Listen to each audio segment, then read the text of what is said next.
Hello hi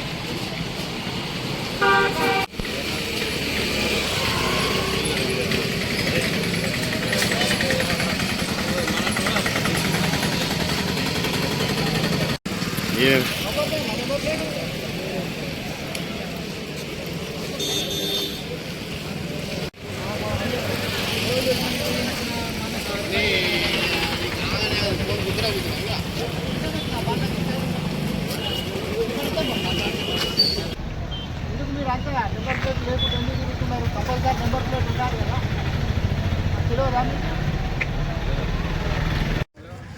గౌరవనీయులు మా CP Ramagundam Srinivas sir గారి యొక్క ఆదేశాల మేరకు, అదేవిధంగా మంచిర్యాల డీసీపీ సార్ గారి యొక్క ఆదేశాల మేరకు లక్షట్పేట పట్టణంలో మేమందరం కలిసి ఈ యొక్క నెంబర్ ప్లేట్ లేని వాహనాలు, టూ వీలర్లు మరియు ఇతర వాహనాలు, అదేవిధంగా సైలెన్సర్స్ లేకుండా అధిక ధ్వని వచ్చే విధంగా తిరిగే వాహనాలను, అదేవిధంగా ట్రిపుల్ రైడింగ్ చేసే వాహనాలు, అదేవిధంగా తాగి నడిపే వాహనాలన్నింటినీ కూడా ఈ వెహికల్ చెకింగ్లో గుర్తించి వీటిని ఇప్పుడు సీజ్ చేయడం జరిగింది. వీటన్నిటిని కూడా ఇప్పుడు పోలీస్ స్టేషన్కి తీసుకొని వెళ్తాము. వీళ్ళందరికీ కూడా ఏవైతే వెహికల్ సీజ్ చేశారో వాళ్ళందరికీ కూడా రేపు కౌన్సిలింగ్కి పిలవడం జరుగుతుంది.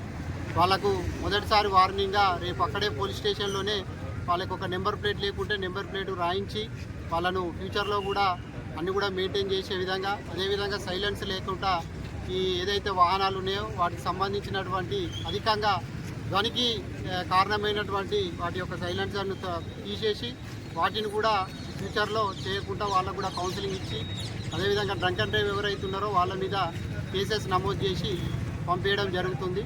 కాబట్టి అందరికీ కూడా పోలీస్ తరఫున, లక్షట్పేట పోలీస్ తరఫున చెప్పే విజ్ఞప్తి ఏంటంటే, ముఖ్యంగా యువత ఈ యొక్క సైలెన్సర్ లేకుండా అధికంగా మనకు శబ్దం వచ్చే విధంగా వాహనాలను అతివేగంగా నడుపుకుంటూ తిరుగుతున్నారని చెప్పి ఇన్ఫర్మేషన్ ఉన్నది. అట్లాంటిది ఏమన్నా ఉంటే మాత్రం సీరియస్గా యాక్షన్ తీసుకుంటామని చెప్పి తెలియజేసుకుంటూ, అదేవిధంగా ప్రతి ఒక్కరు కూడా విధిగా తమ యొక్క వాహనాలకు నెంబర్ ప్లేట్లు అనేది ఖచ్చితంగా కలిగి ఉండాలని చెప్పి తెలియజేస్తున్నాం. Thank you.